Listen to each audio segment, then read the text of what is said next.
This video will show you how to remove the turn signal in a 2003 to 2007 Cadillac CTS without removing the steering wheel. These are the only tools needed.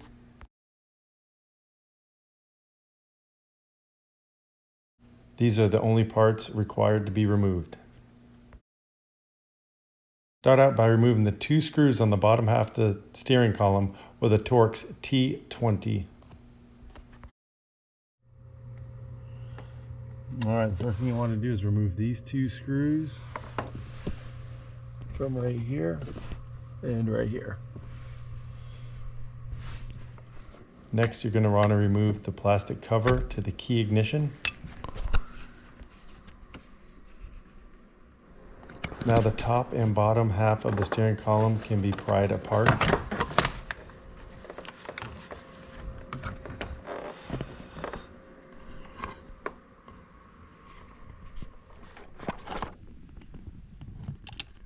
The top half is held on with one screw on the passenger side.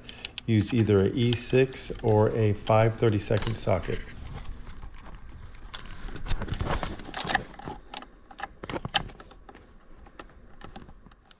To gain access to the two screws holding on the turn signal, clock the steering wheel.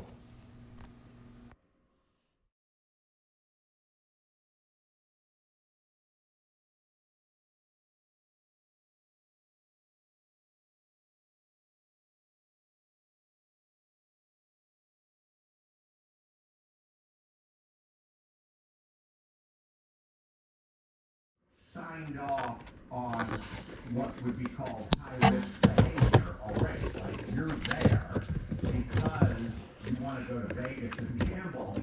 Thus, you're probably not too freaked out by COVID because you're choosing to get on a Southwest flight. A certain percentage of people are going to see their Nana in Chicago, but right. So it is 100% full flights on Southwest and 1,000% humanity around the baggage carousel. Whenever if you could shit on that windshield, you'd be the king of all the seagulls. Like, freshly washed Mercedes is a 7